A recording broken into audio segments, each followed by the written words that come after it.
Morning students, आज की हमारी वर्कशीट नंबर 16 है, जिसके अंदर हम अभिक्रिया शादी और कम अभिक्रिया और ज़्यादा अभिक्रियाशील तत्वों के बारे में जानेंगे।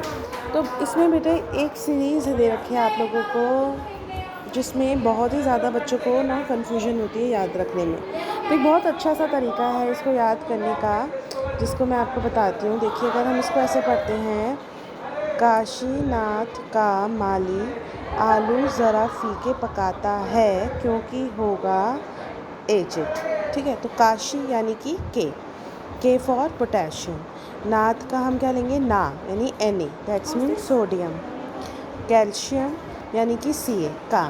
माली में क्या आता है, Mg for Mali, Al for आलू, Zn से ज से बना जिंक, फी से फीके, पकाता प यानी Pb से इसका सिंबल, और H फॉर है, Cu यानी क्योंकि, Hg यानी कि होगा, Ag यानी कि एजेड। तो याद करने का एक तरीका है जिसको हम ये सीरीज़ याद कर सकते हैं। तो इसमें कैसे होगा, ऊपर से नीचे की ओर, दैट्स मीन सबसे ऊपर वाला बहुत ही ज़्यादा अभिक्रियाशील है और सबसे नीचे वाला सबसे कम अभिक्रियाशील है। ठीक है, तो आप इसे आसानी से याद कर लेंगे।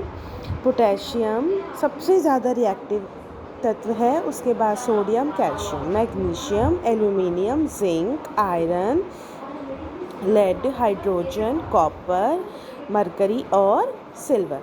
तो बेटे देखो, ये जो आज का टॉपिक है, या ये जो इतना सा पोर्शन है, इससे बहुत सारी बातें क्लियर हो रही हैं। सबसे पहली बात कि इनसे आप कई सारे तत्वों के नाम और उनके चिन्ह के बारे में जान रहे हो।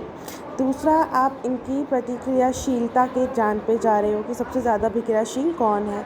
और ये सीरीज़ याद होने से आप कंपेयर कर सकते हो कि कौन किसको रिएक्टिव है, या विस्थापन अभिक्रिया में कौन किसे हटा देगा।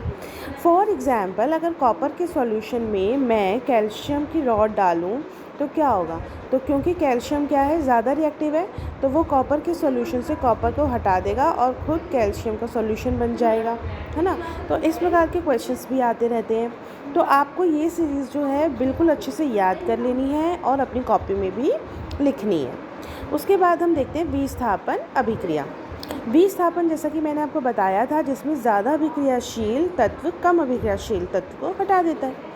तो विस्थापन अभिक्रिया एक रासायनिक अभिक्रिया है जिसमें अधिक क्रियाशील कम क्रियाशील तत्व को उसके यौगिक से विस्थापित कर देता है।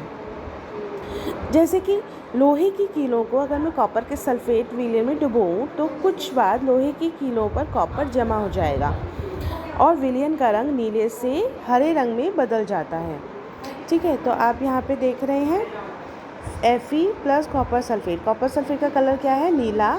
कुछ देर के बाद रिएक्शन होने के बाद कलर आता है हल्का हरा और कॉपर अलग हो जाता है। इसका मतलब क्या हुआ कि जो कॉपर है और आयरन है, उनमें से ज़्यादा रिएक्टिव कौन है, उनमें से ज़्यादा रिएक्टिव आयरन है, तभी उसने कॉपर को हटा दिया और उसकी जगह खुद ले ली। ठीक है, इसी तरीके से जिंक को कॉपर सल्फेट विलयन में डालने पर निम्नलिखित अभिक्रिया होती है। Zinc copper sulphate zinc sulphate बन जाएगा और कॉपर अलग हो जाएगा। क्लियर। उसके बाद आता है आपका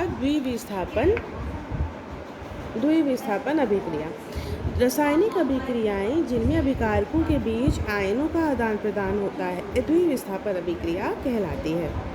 जब हम बेरियम क्लोराइड के विलयन में सोडियम सल्फेट विलयन मिलाते हैं तो हम देखते हैं कि सफ़ेद पदार्थ पानी में बनता है। बनने वाले इस अघुलनशील पदार्थ को अवक्षेप कहते हैं।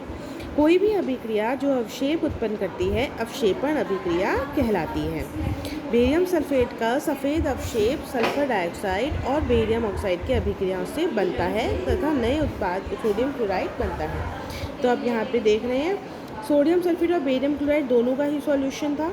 अब क्या हुआ, सोडियम सल्फेट ने बेरियम क्लोराइड से बेरियम को हटा दिया, खुद उसकी जगह ले ली, और बेरियम ने सल्फेट में जगह ले ली, तो बन गया बेरियम सल्फेट और सोडियम क्लोराइड। तो ये द्विविस्थापन अभिक्रिया हो गई। दूसरा, इसके अभिक्रिया में एक सफ़ेद रंग का अवक्षेप बनता है। अवक्षेप यानी कि वाइट कलर का कुछ आपको दिखाई देता है। ठीक है, जैसे कतरन कतरन सी सफ़ेद रंग की आपको दिखाई देती है, तो वो अवशेप है, वो सफ़ेद रंग का है, तो सफ़ेद अवशेप उत्पन्न होता है। किसकी वजह से होता है? बेरियम सल्फ़ेट जो होता है, देख रहे हैं आप, बेरियम सल्फ़ेट के ब्रैकेट में लिखा हुआ है एस, है ना, यानी कि सॉलिड। तो यानी कि सफ़ेद सोडियम क्लोराइड का सॉल्यूशन होता है, उसके अंदर वाइट कलर के छोटे छोटे आपको कतरन सी दिखाई देती हैं सफ़ेद अवशेप की। तो इस वाले पार्ट में से भी कई सारे क्वेश्चंस बन सकते हैं, आप इनको एक बार अच्छे से पढ़िए, क्वेश्चंस करिए और इसके बाद मैं आपको एक्स्ट्रा क्वेश्चंस भी इसके देती हूँ।